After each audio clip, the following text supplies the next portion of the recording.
Olá, amigos, voltando aqui à nossa leitura. Agora, hoje, nós temos a leitura do capítulo 9, 10, 11 e 12 de Gênesis. E eu espero que você leia atentamente aí na sua Bíblia, que você possa estar procurando responder aquelas perguntas que a gente conversou no primeiro vídeo. Se você não sabe quais são essas perguntas, volte lá no primeiro vídeo, você vai entender. E eu espero que você esteja sendo abençoado por Deus diante dessa leitura, desses estudos. Não é apenas aqui informação, não é apenas uma história, mas realmente é a palavra do Deus vivo. Eu espero que você esteja sendo abençoado, edificado pelo Senhor. Vamos aqui no capítulo 9 de Gênesis. Eu queria que você fosse comigo até o versículo 7. Na palavra de Deus diz: mas vocês sejam férteis e multipliquem-se, espalhem-se pela terra e proliferem nela. Percebe que a ordem que Deus dá aqui para Noé e sua família é semelhante à ordem que ele dá para Adão e Eva. E esse continua sendo o propósito de Deus para nós, para mim e para a sua vida. Em Mateus capítulo 5, no versículo 16, Jesus Cristo diz: assim a luz de vocês reflita diante dos homens, para que eles possam ver as suas boas obras e glorificar o Pai que está nos céus. Então a vontade de Deus para mim e para a sua vida é que nós possamos refletir a sua glória, refletir a sua luz, refletir o seu caráter, a sua justiça, o seu amor, a sua compaixão, que nós possamos ser realmente servos do Senhor e possamos imitar o Senhor Jesus Cristo. O desejo de Deus para mim e para a sua vida continua o mesmo, assim como Ele ordena que Noé faça com sua família. E eu quero que você vá comigo lá no capítulo 11, no versículo 4, e leia comigo. Depois disseram: vamos construir uma cidade com uma torre que alcance os céus. Assim nosso nome será famoso e não seremos espalhados pela face da terra. Esse relato aqui do capítulo 11 relata a história da Torre de Babel. Os homens decidem fazer uma torre que eles gostariam de deixar a sua marca ali, registrar, né, a sua marca, e de forma que eles ficassem famosos, né? E é interessante que eles fazem exatamente o que Deus disse que não era para eles fazerem. Deus deseja que eles pudessem se espalhar pela terra. E no final do versículo 4, o texto diz assim: nosso nome será famoso e não seremos espalhados pela face da terra. Então o homem, ele quer fazer exatamente o que Deus diz que não é para ele fazer. E ele quer dar glória a si mesmo, ao seu nome, ele quer ser famoso, ele não quer dar glória a Deus. Deus sim é criador, Deus sim, ele é cheio de glória, cheio de majestade. Ele é digno de nosso louvor e de nossa vida. E o homem, ele, na sua natureza, ele quer fazer tudo, menos a vontade de Deus. E a gente percebe isso no versículo 4 do capítulo 11. E os homens, eles desejam ter fama, eles desejam fazer coisas para serem lembrados, e não para dar glória ao Senhor. E a gente percebe aqui no versículo 7 e 8 do capítulo 11. Eu quero que você leia comigo. Deus diz: venham, desçamos e confundamos a língua que falam, para que não entendam mais uns aos outros. Assim o Senhor os dispersou dali por toda a terra e pararam de construir a cidade. Então Deus é soberano sobre todas as coisas e a sua vontade será feita, o seu propósito será cumprido, independente da vontade do homem. Deus está acima de todas as coisas e a sua palavra realmente será cumprida. Então Deus, ele interfere aqui nessa hora. O homem, ele tem na sua natureza essa rebeldia diante de Deus. Deus deu uma direção e o homem busca fazer outra. Agora eu quero que você reflita. Nós também somos assim. Nós somos assim. Nós temos realmente, às vezes, até a vontade de fazer aquilo que é correto, de pensar de forma correta, de falar a verdade, né, de fazer coisas corretas, mas a verdade é que a nossa natureza, ela vai buscar realmente fazer aquilo que nos agrada, aquilo que agrada o nosso coração e a nossa carne. Então nós temos realmente esse problema do pecado.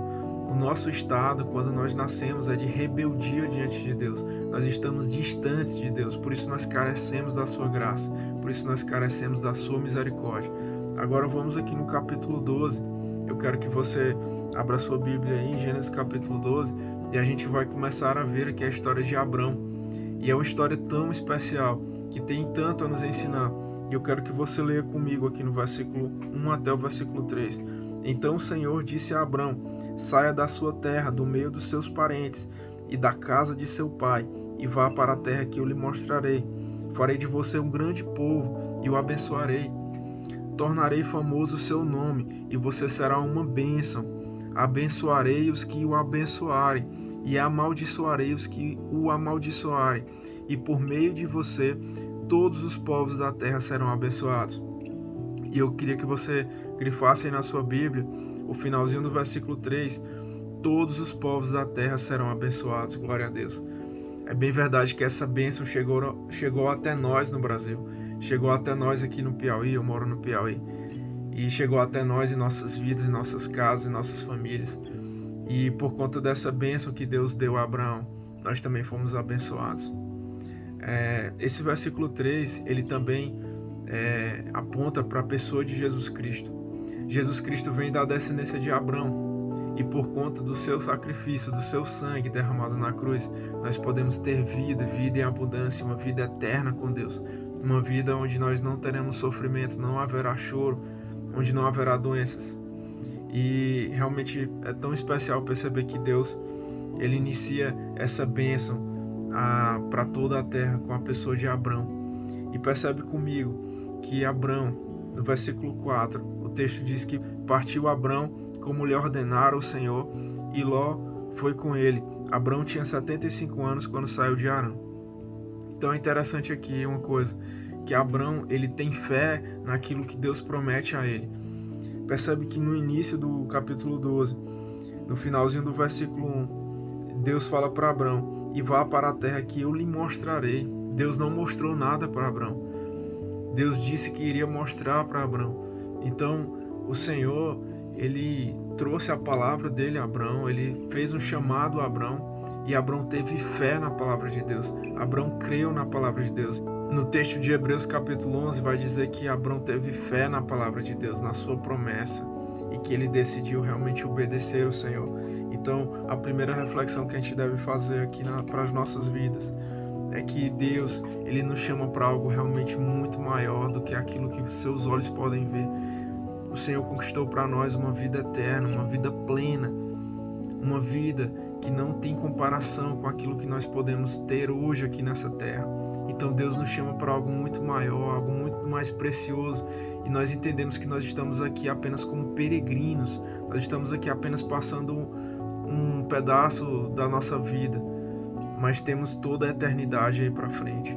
E o Senhor conquistou isso para nós, e Ele quer que nós vivamos por fé e criemos na Sua palavra, e criemos na obra de Jesus Cristo, nosso Senhor. E assim como Abraão, nós possamos partir, nós possamos caminhar, nós possamos trilhar o caminho que o Senhor preparou para nós. E que nós venhamos entender que nossa vida aqui, ela tem um propósito, que é glorificar o Senhor, assim como nós vimos aqui no capítulo 9 de Gênesis. Prosseguindo aqui na história de Abrão, vamos ver aqui no versículo 7 do capítulo 12. O Senhor apareceu a Abrão e disse, à sua descendência darei esta terra. Abrão construiu ali um altar dedicado ao Senhor, que ele havia aparecido.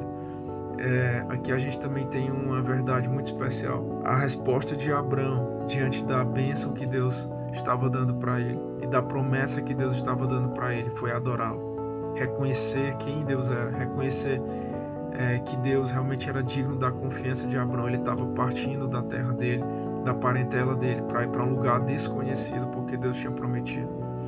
E qual deve ser a minha resposta e a sua resposta diante das promessas de Deus, diante daquilo que Deus tem feito por nossas vidas? A nossa resposta deve ser adorar o Senhor, deve ser dedicar nossa vida ao Senhor. Assim como Abrão fez no versículo 7, construiu ali um altar dedicado ao Senhor. Nós precisamos fazer de nossas vidas um altar de adoração ao nosso Deus. Viver realmente em dedicação ao nosso Deus, compreendendo qual é a sua vontade, o que é que sua palavra diz acerca de nossas vidas, o que Ele espera de nós, e que nós devemos adorá-lo realmente com tudo que temos e somos, com tudo aquilo que Ele nos deu. Essa é a lição que nós devemos tirar desse versículo 7 do capítulo 12. E mais na frente a gente tem um relato aqui da história que onde Abrão estava, no versículo 10, houve fome naquela terra, e Abrão desceu ao Egito para ali viver algum tempo, pois a fome era rigorosa.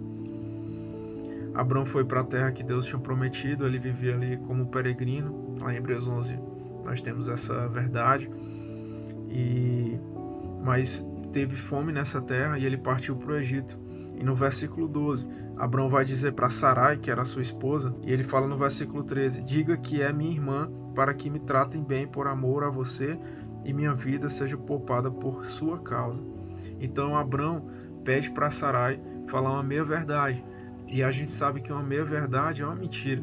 Então Abraão erra aqui, ele peca aqui, porque ele não confia na palavra de Deus. Vamos voltar lá no versículo 13 do capítulo 12. O que é que o Senhor diz para Abraão? Abençoarei os que o abençoarem e amaldiçoarei os que o amaldiçoarem. Então, a confiança de Abraão deveria estar na palavra do Senhor, no que ele tinha prometido. E ele decide dar o seu jeitinho. E ele vai falar para Sarai mentir. E no versículo 17 do capítulo 12: mas o Senhor puniu Faraó e sua corte com graves doenças, por causa de Sarai, mulher de Abraão. No finalzinho do versículo 15, a palavra diz que Sarai foi levada ao palácio de Faraó. Então, por conta de Sarai, o Senhor trouxe graves doenças sobre Faraó e sua corte. Então a gente percebe o Senhor agindo aqui em favor de Abraão, apesar dos seus erros, apesar do seu pecado. Então a gente percebe a graça do Senhor também, e como ele cumpre a sua promessa, e ele cumpre a sua aliança. A gente pode tirar algumas lições valiosas aqui dessa leitura do capítulo 12 também. Deus deseja que a gente viva assim como Abraão, que a gente viva por fé, que a gente crie na sua palavra, que a gente possa agir, obedecer, sair do nosso lugar, da nossa zona de conforto e nos dedicar ao Senhor. Deus deseja que a sua e a minha vida seja um altar de adoração ao Senhor, que a sua casa seja repleta de adoração ao Senhor, ao Cordeiro de Deus, ao Deus verdadeiro. E a terceira lição que a gente deve tirar é que nós devemos temer o Senhor e não temer aos homens, assim como Abraão temeu o faraó. Abraão temeu que ele fosse morto por conta de Sarai, a sua esposa, e por conta disso ele pediu para Sarai falar essa meia-verdade, essa mentira, e percebe que ele não deveria ter feito isso, porque Deus já tinha prometido para ele, ele iria guardar Abraão. Então nós devemos refletir sobre isso. Eu e você, nós devemos temer o Senhor e não temer os homens. Como nós temos a tendência de fazer as coisas esperando que as pessoas reconheçam aquilo que a gente está fazendo, ou de não querer fazer com que as pessoas elas tenham uma má impressão da gente, ou não querer que as pessoas deixem de nos aprovar, ou não querer frustrar as pessoas, ou não querer desagradar as pessoas. Isso tudo é temor de homens, isso não agrada o Senhor. Isso não agrada o Senhor. O que nós devemos fazer é temer a Deus, temer ao Senhor e crer na sua palavra, e crer na sua verdade, na certeza que Ele cumprirá as suas promessas e que Ele guardará aqueles que esperam nele, aqueles que creem nele. E eu espero que você possa viver todos os dias da sua vida, assim como eu tenho desejado para a minha vida e para a minha família, como um altar de adoração ao Senhor, vivendo como um altar de adoração ao Senhor, obedecendo a sua palavra, obedecendo a sua vontade para a sua vida e percebendo o agir de Deus poderosamente na sua vida e na sua casa. Que Deus te abençoe e vamos seguindo. Um abraço.